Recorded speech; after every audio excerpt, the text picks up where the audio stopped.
बड़ी दीदी की रसोई में आपका स्वागत है। और आज मैंने बाज़ार से आम खरीदे तो मैंने सोचा क्यों ना मैंगो फ्रूटी घर में ही बनाई जाए। तो इसके लिए मैंने 2 पके आम लिए और 1 कच्चा आम लिया। और पके आम को पहले छील लिया और फिर कच्चे आम को छील लिया।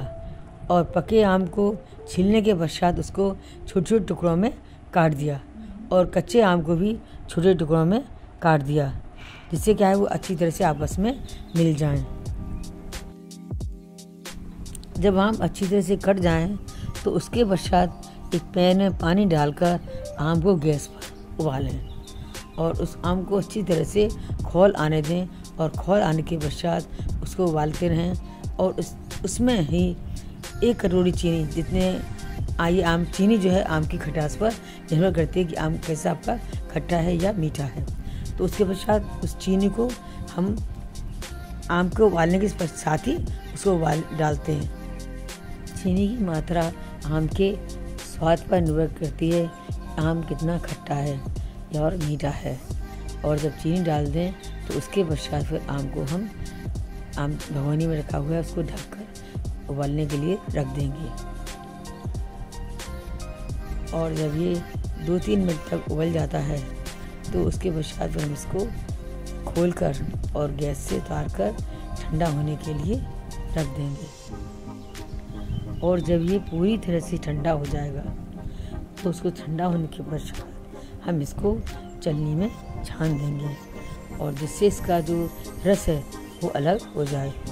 और इसके रस को जब अलग हो जाता है तो उसके पश्चात हम जो आम का पल्प है उस आम के पल्प को मिक्सी में डालकर इसको पीसेंगे।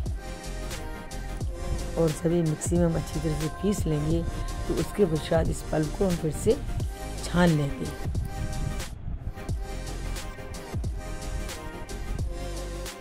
मिक्सी में पीसने के पश्चात इसको छानने के बाद जिसको जो बचा हुआ छिलका या गूदा है हम उसको हटा देंगे।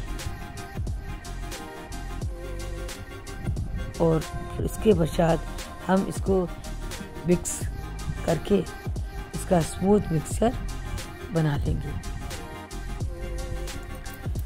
और इसको बनने के पश्चात हम इसको 2 घंटे के लिए फ्रिज में रख देंगे। और फ्रिज से जब निकाल कर देखेंगे तो ये बनकर तैयार है। और गिलास में हम आइस क्यूब डाल देंगे और आइस क्यूब डालने के पश्चात तभी तो कहते हैं कोल्ड ड्रिंक का मौसम अब है आया, सबके मन को यही है भाया। गर्मी से जब हो हमसे ही परेशान और पसीने से हों बेहाल, देखकर एक दूसरे को सभी हैरान। झट से पी लो मैंगी फ्रूटी, लगी है जैसे मीठा कोका कोला। अब दूर भगाओ ये आग का गोला, mango Frooti fresh and juicy. और ये इस तरह से हम जो हमने मैंगो जूसी फ्रूटी बनाई है हम इसको ग्लास में डालकर इसको हम सर्व कर देंगे।